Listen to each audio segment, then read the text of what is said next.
Hi guys, you're watching Calling All Stations, and I just wanted to give you a quick preview of some of the features of the live departure board that the prototype live departure board that Russell sent over from raildepartures.co.uk. So let's go and take a look. Basically, this morning he sent over a new piece of firmware that slightly adjusted some of the code and the way things are being displayed. One of the new features is you're getting sort of, if a train's going via somewhere, it's now flicking between the two destinations. That's going Guildford via Epsom. That's a really nice feature. The other thing is this station message that's now coming up for stations that are pumping out station messages on their display boards. This, by the way, is looking at London Waterloo, so we can see there's delays at London Waterloo of up to 20 minutes. Some are even being cancelled. There you go. You've got some trains that are expected late as well. So that new piece of scrolling text down at the bottom that was in white, that's a new feature that's just been pushed to me today.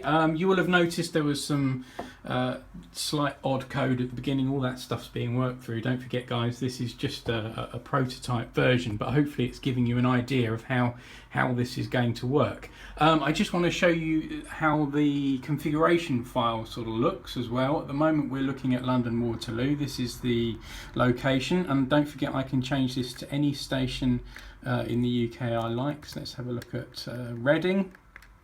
In the destination option, or you can also set this to sort of filter through the trains. So if you wanted to actually look at all your trains for your commute, say you're going Reading to Bristol or you're going Reading to London Paddington, you can pop in a second station there and it will just show the trains that are relevant to you, which is really good, useful feature. I'm going to leave that blank. I just want to show see all the stations at Reading. It goes requesting new station data, and there we are looking at Reading. So we've got a Newcastle via Doncaster. Don't forget that's a new feature that's just been added. Trains going to Bedwin, London, Ealing Broadway, that all the places it's going to. You can change how many trains you are displaying in the future. You can have up to 6. I choose to have about 3 or 4 normally. And you can also change all the colours and some of the settings. So let's have a look at some of the settings that you can change. We'll go into options. You can also show calling at arrival time. So this will show you when the train's getting to specific places. This train's getting to Banbury at 1:30, Leamington Spa shortly after that. I tend to have that off because the sort of I like to mimic sort of the real life displays, but that would be a good feature if you want to know when your train's getting into town for your morning commutes. You can also show things. You can turn off the platform numbers, you can select all the service information there as well, and use LDBWS. That's what API this is looking at. Don't forget, this can look at either the National Rail API or it can look at the real-time trains API as well. So that's where you'd select that.